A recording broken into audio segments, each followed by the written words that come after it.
What's going on, guys? Welcome back to the No Job Rob YouTube channel. In today's video I'm going to be talking about 3 different ways that I have personally used to make money online, $100 a day or thereabouts. The methods that I'm going to explain in this video do not require any experience, any investment. Well, in the case of the third one, a very small investment, but we'll get to that. But these are going to be tasks that you can do in your spare time, do from home. However, they will require you to put in a little bit of work and effort, and they're not going to generate you any passive income necessarily. But again, it's a good way to get started making money online, which I know a lot of people are looking to do when they're looking through these videos here. So if you find any value from this, make sure to hit the like button and subscribe to the channel. I'm working my way up to daily uploads so I can bring this sort of value to you guys every single day. So way number 1 that we're going to jump into here would be to test websites. Now I'm not going to take you into the members area of any of these because they do like to protect the privacy of the customers and some of the sensitive information that can sometimes be contained in these tasks that they're giving you. However, you may have heard of this site here that I have on the screen. It's called usertesting.com. Now this is something that I have personally done to make about $10 at a time is the standard pay that they'll give you for testing a website. Now what that entails is you take a short survey to see if you qualify to test the site. They're usually looking for a very specific type of person that whose opinion they want to know as you know, for example, a target customer that they're trying to find out.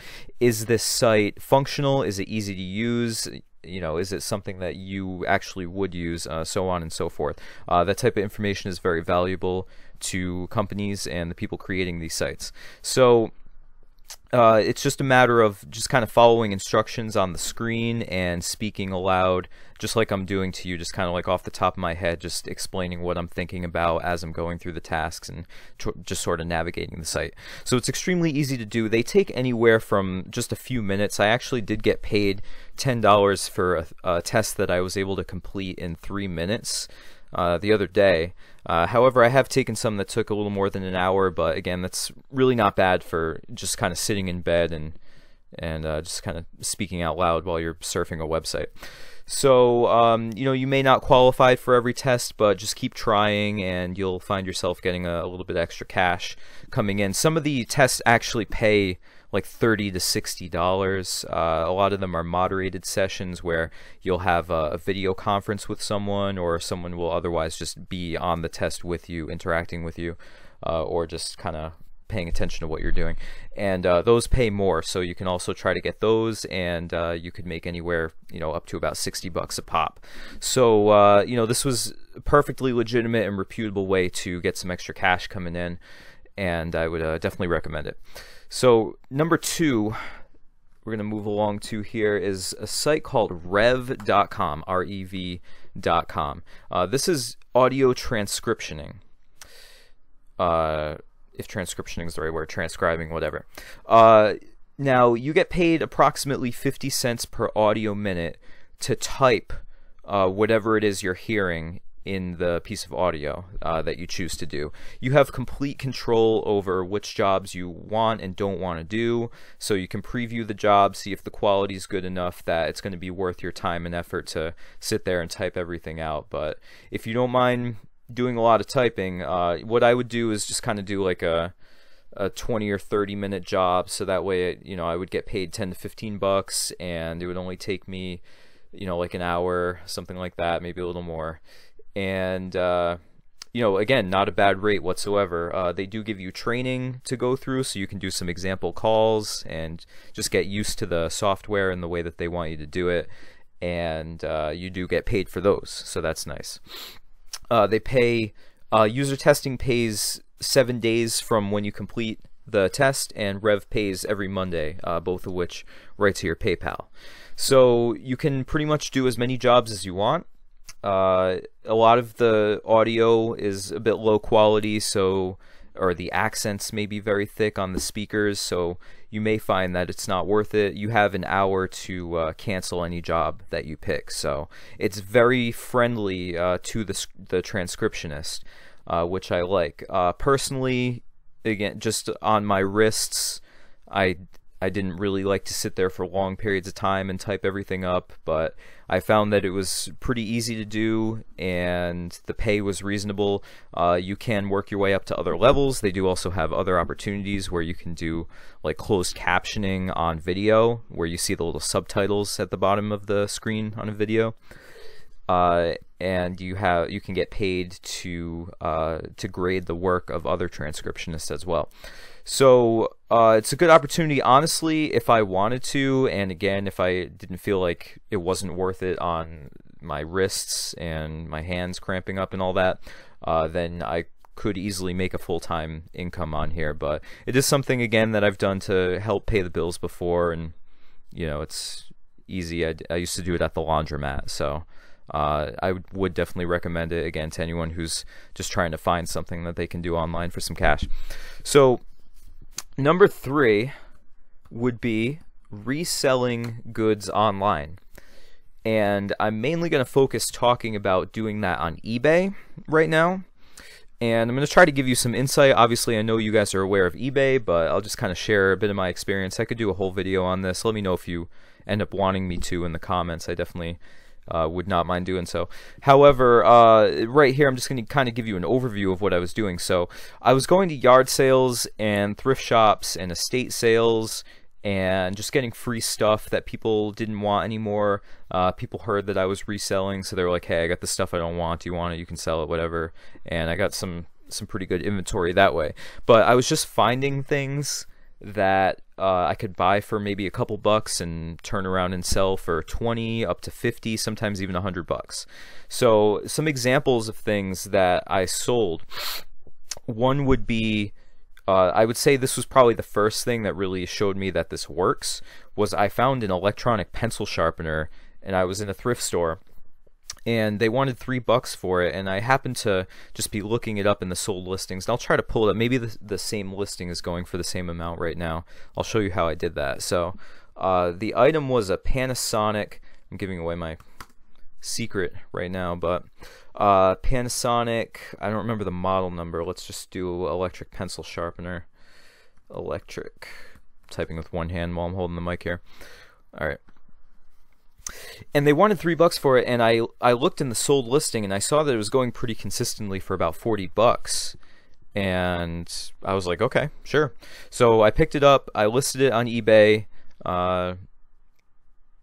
sold it within about 24 hours. Someone bought it like right away for $40, and I was just like, wow. And I kind of told some people about it. They're like, oh, so you're doing eBay, how's that? And I was like, well, I don't know, I just sold a pencil sharpener for $40. They were like, who is buying that?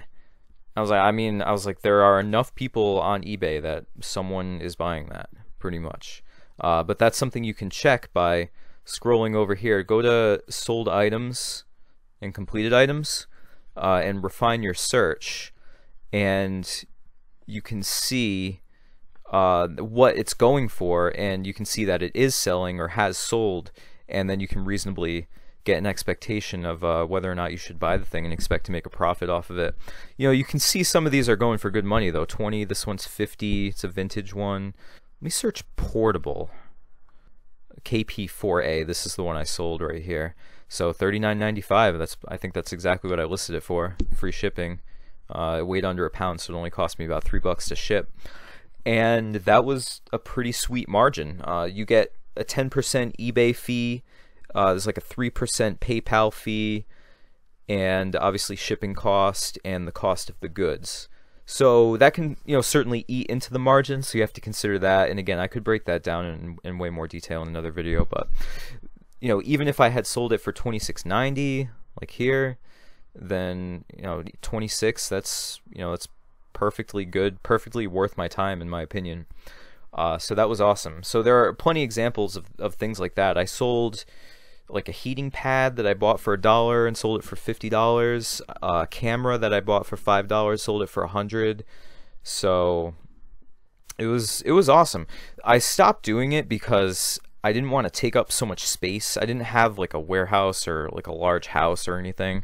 So, and I started to learn about other businesses that were more passive, and it didn't require me to actively store the stuff and pack it up and ship it and all that. So I sort of shifted my focus. But if I ever was in a bind and needed to go back to something that worked, I wouldn't really think twice about doing eBay again. Also, I sold the things locally on Facebook Marketplace and Craigslist. Obviously, be careful meeting up with strangers, but I mean, aside from that, just conduct good business. Obviously, don't try to screw people over. That should go without saying, but there are definitely some shady customers out there. However, yeah, it was good margins. If you sell it locally, then you don't have to worry about returns, fees, shipping costs, so that's awesome. So you have options. So online reselling, you can definitely make a really good ROI for what it is. I would rather do this than, I mean, obviously the whole premise of the job of this channel is I don't want to work a job, but I would rather do this than a job 10 times out of 10. So it's a lot of work. It could take as much time as you put into it if you want to just continue listing and listing and listing. I mean, that's the way you're going to get the consistent sales coming in, but it's more than reasonable is really what it comes down to. I actually thought it was pretty fun going to like thrift stores and yard sales and just like finding treasures, you know what I mean? So you never know. You could find something that goes for thousands. I'm trying to think of a good example of like a hidden treasure. Obviously, I think a lot of people have heard about the sort of like Pawn Star type of things that happen where they found like a Nazi pendant, like a Nazi necklace charm or something, like authentic from the Third Reich, and sold it for like $5,000, something like that. So definitely think about eBay. Okay, so again, you can test websites on user testing. There are other sites. I haven't really had good results with any of the other ones, to be perfectly honest. I have tried a number of them, but user testing, it worked, it was reliable, and again, more than reasonable for what it was. Same goes for the audio transcriptions on rev.com. And if you want to really sink your teeth into reselling, it's definitely worthwhile as well. Alright, so just to end this video off here, I'm not an affiliate of any of these at all, so I don't get anything from recommending these. I just want to sort of get some value out there, and if anyone hasn't really considered these options, or maybe they needed some more information to form an opinion about it, then hopefully that helped you guys out. So just be sure again to like and subscribe to the channel, because I'm going to be doing I'm improving the content all the time and trying to make it more and more frequent for you guys, so I can try to add as much value I can to the market. So hit the like, hit the subscribe, and tune in every day, and I'll see you next time on the No Job Rob Show. Thank you. Bye.